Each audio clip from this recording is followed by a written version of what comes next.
Pamusoro tinokuchingamidza zvekare kuchirongwa tsika dzavatema. Muchirongwa chanhasi toda kutarisa kuona kuti chinombonzi chivanhu chii. Vazhinji vedu vanofunga kuti kana titaura nhaurwa yechivanhu tisingotaura nhaurwa yekukanda fodya pasi, nhaurwa yekubika doro nenhaurwa yevadzimu chete.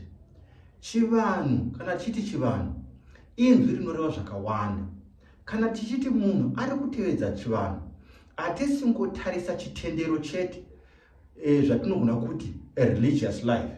Chivanhu tinobatanidza the social and economic life yomunhu. Pamwe tichienda mberi tichizobatanidza political life, tisingatarisi yatingati national politics. Saka tiri kuti muchivanhu tine tsika nemagariro, ndiko kuti titi ichi chivanhu. Tikangotarisa chitendero chete, handizvo zvinotipa kuti titi ichi ndicho chivanhu. Saka tiri kuti muchivanhu ngatitarisei tsika dzedu, tsika dzaiveko, ngatitarisei magariro aiveko nemagariro atinawo, kuti tinzwisise chitendero chedu.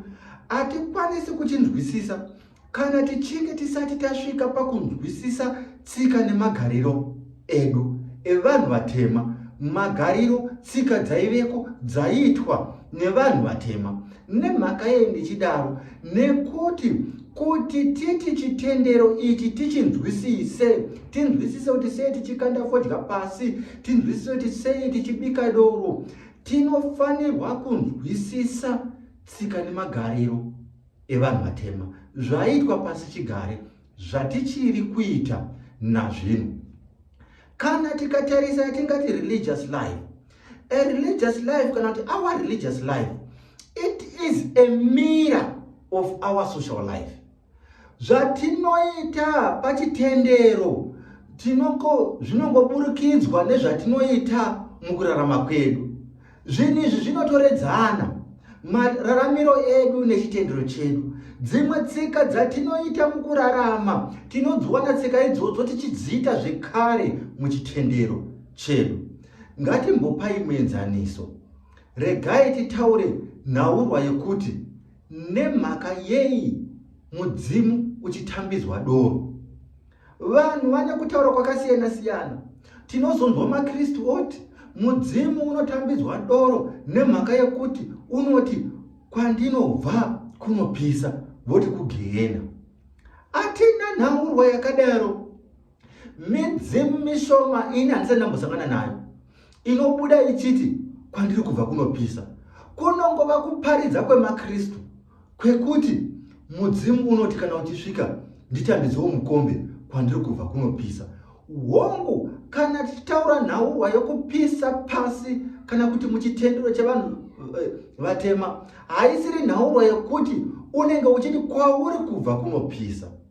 Nhaurwa yokutambidzwa mukombe inhaurwa yagara iriko, yaiveko makare kare. Makare kare tikaverenga zvimwe zvinyorwa, ndinogara tichitaura nhaurwa yezvinyorwa zvakanyorwa pamusoro petsika dzevanhu vatema. Imwe tsika yakanga iriko pavanhu vatema yakanga iri tsika yekuti mwanasikana aidzidziswa kubika doro, nemhaka yekuti doro rakanga rakakosha muvanhu vatema. Doro chakanga chiri chidimbu, chakanga chakakosha muvanhu vatema. Nemhaka yei doro rakanga rakakosha?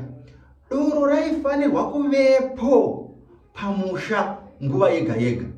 Hapana nguva yaifanirwa kushayikwa doro pamusha. Saka mwanasikana achiroorwa aitofanirwa kugona kubika doro, nokuti chikamu chakanga chakakosha kuti doro ringe riripo pamusha. Doro ndiro raishandiswa pakutambira muenzi. Doro raishandiswa zvekare kuti baba kana vakagara vanenge vachinwa doro vakazorora. Asi pachikamu chakakosha, doro ndiro raitambira muenzi. Muenzi aiti kana asvika pamusha, vabvunzana mufaro, vagara pasi, paizouya chipfuko chedoro. ndicho chaitaridza muenzi kuti ndatambirwa pano pamusha. Chipfuko chedoro ndicho chaitaridza muenzi kuti pamusha pano ndatambirwa. Muenzi aiti kana akasvika akasapiwa chipfuko chake chedoro, muenzi iyeye aitoziva kuti pamusha pano handitambirwi. Kana doro rashayikwa richinge risipo, paitouya chipfuko chinenge chine mvura, muenzi otambidzwa, oziva kuti aiwa doro rashayikwa haro, asi pamusha pano ndinotambirwa. Muenzi aitoziva kuti handitambirwi pano, handidikanwi pano, handidiwi pano nekunyimwa chipfuko chedoro kana kuti chemvura. Nazvino mudzimu kana uchinge uchibuda, chivanhu chedu kuti unotambidzwa mukombe kutaridza kutambirwa kwaunenge uchiitwa mumusha, nokuti ndati chakanga chiri chivanhu chedu chaitoveko. Tikapinda mukati mezvinyorwa tinozviona kuti doro rakanga rakakosha. Saka nazvino hatizodi kutaura kunoita vamwe kuti mudzimu unotambidzwa doro nemhaka yekuti unoti kwaunobva kunopisa. Hakuna zvakadaro mukati metsika dzedu dzechivanhu. Itsika yedu kutambira munhu nedoro. Ukama, igasva, unozadziswa nemukombe. Ndizvo zvairehwa nemutauro uyu kuti ukama, igasva, unozadziswa nemukombe. Kutaura kuti itsika yevanhu vatema yakanga iri tsika yevanhu vatema kuti munhu anenge atambirwa, munhu anotambirwa nemukombe. Ndiyo yakanga iri tsika yevanhu vatema. Saka kuti tinzwisise zvikamu zvatinoita mukati mechitendero, tinofanira kunzwisisa nekudzidza tsika dzedu kuti dzaitirwei. Kana even nyangwe tikatarisa nhaurwa yekuoneka, kana mwana achinge achishanda kana kuti ava kushanya nzvimbo iri kure, ngatiti mazuva ano mwana abva kudhorobha ashanyira vabereki vake vanogara kumaruwa, mwana iyeye kana achisumuka pamba achienda ngatingoti kubhawa, haaunganidzi vabereki, anogona kutoenda kubhawa vabereki vasipo, oudza munin'ina kuti achambosvika pabhawa apa, ndichadzoka. Kana mai kana baba vasvika, muvaudza kuti ndaenda kunotandara nevamwe.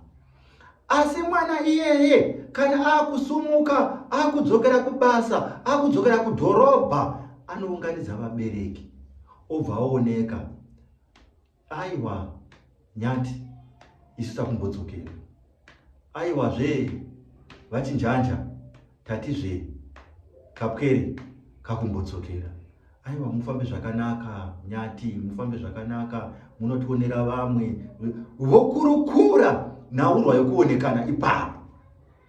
Ndiri kuti itsika yatinofanira kudzidza kuti yaitirwei kana tinozoiona zvekare mukati mechitendero chedu.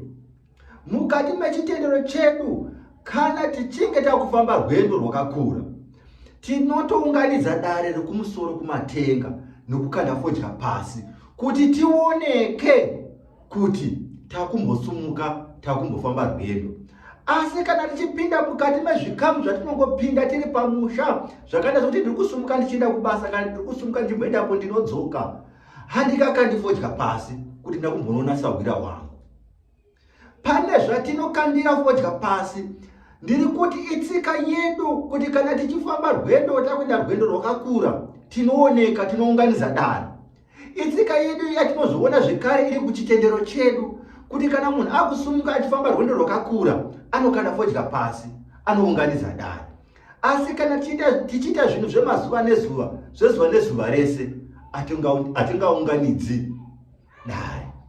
Saka tiri kuti zvinowanikwa mumararamiro edu zvinowanikwa zvekare zviriko kuchitendero chedu, zvichingoitwa nenzira imwe cheteyo. Ndizvo zvakakosha kuti tizive tsika dzedu. Muzvikamu zvinotevera ndichada kutaura nhaurwa yematare ekudenga, mabatirwo anoitwa matare ekumatenga nemhaka yekuti tinozvidzidza mumararamiro edu. Ngatiendei mberi timbotarisa nhaurwa yekuti nemhaka yezvikare tichifanirwa kudzidza tsika dzedu. Tabva pakuti zvimwe zvinoitwa mukati metsika dzedu tinozviwana zviri muchitendero. Saka kuti tinzwisise chitendero tinofanira kunzwisisa tsika. Chimwezve chikonzero chokuti tidzidze tsika dzedu, tinofanira kudzidza tsika tinzwisise kuti zvinhu izvi zvaitirwei mukati mekurarama. Tine tsika dzatanga tiinadzo, dzataive nadzo mukati mekurarama. Dzimwe tsika idzi dzakaparara. Kuparara kwetsika idzi vamwe vakaona sekuti zvakureva kuti tatorasa chivanhu chedu. Asi kana tikadzidza tsika dzedu tinonzwisisa kuti izvi zvaimboitirwei. Zvakafanana nekugwadama. Nhasi vamwe vanogwadama, vamwe havagwadami. Vamwe vanochonjomara vakomana, vamwe havachachonjomari. Kuchonjomara nekugwadama ndakaita vhidhiyo kana kuti chirongwa chizere chenhaurwa yekugwadama, asi ndakachiti hangu nechirungu. Asi regai nditaure ndichidzokorora muchidimbu zvandaizama kutaura ipapo. Ndakati ini kugwadama kwakauya pamusoro penhaurwa yekuti takanga tisina zvipfeko, taifamba takashama. Asi mukufamba takashama umu maive nezvaifanirwa kuvanzwa, hataifanirwa kufamba takashamira vanhu. Saka vanhukadzi pakunogwadama vakanga vari kunovanza zvaifanirwa kuvanzika panhaurwa yekuti kana vanhu tichitaura tese hatifanirwi kushamira vanhu. Varume vachinochonjomara vakanga vachinovanza zvekare zvaifanirwa kuvanzika pakunochonjomara vasina kushamira vanhu. Asi vakuru havaizotaura kuti ga nemo kuti unofanirwa kugwadama nemhaka yekuti pane zvaunofanirwa kuvanza kana uchitaura nevanhu haikona kushamira vanhu. Vamwe tingataura tichiti ma-private parts mazuva ano ndizvo zvakavanzika zvacho zvaifanirwa kuvanzika panguva iyoyo. Saka nguva ichifamba yakaita setsika, ende yakatova tsika yedu yokuti munhukadzi kana kuti mukadzi anofanirwa kugwadama. Iri tsika yakabva pakuti pane zvaifanirwa kuvanzika kana munhu achinge agwadama. Kana mukadzi akagwadama zvinofanirwa haasisina kushamira vanhu, anenge atovanza zvinofanirwa kuvanzika panguva iyoyo. Izvi zvaizoita kuti vanyarikani vataure vese zvakanaka kuti murume anochonjomara obva otovanza zvinofanirwa kuvanzika, mukadzi ogwadama obva otovanza zvinofanirwa kuvanzika. Yakanga iri nhau yokugwadama nokuchonjomara, kwete kunzi vakadzi vega ndo vaifanirwa kugwadama. Vakadzi vaigwadama, varume vochonjomara, zvinofanirwa kuvanzika zvotovanzika ipapo. Vanhu vokwanisa kutaura vese ava zvakanaka, vasinganyarani, vasina kushamirana. Ndiyo yakanga iri nhau yokugwadama. Saka tinofanira kuzvinzwisisa kupinda mazviri kuti tizvinzwisise kuti tsika iyi yaitirwei. Tine tsika dzakaita sebarika, ndichadzitaura zvizere muzvirongwa zvinotevera. Kuti nemhaka iyi vakuru vedu vaita barika, if you study it, you will be surprised. Kuti vanhu vakanga vachiwana rumwe ruzivo rwakanga ruri kure. Barika haraingoitwa nje kuti vanhu vanoda vakadzi vakawanda. Rakanga rine chinangwa charaitirwa. Ndiri kuti mutsika nemumagariro nemuzvitendero zvinhu zvizhinji zvinoitwamo, kana tikadzamisa pfungwa, tikaita maresearch, tikadzidza, tinobva tanzwisisa mararamiro edu.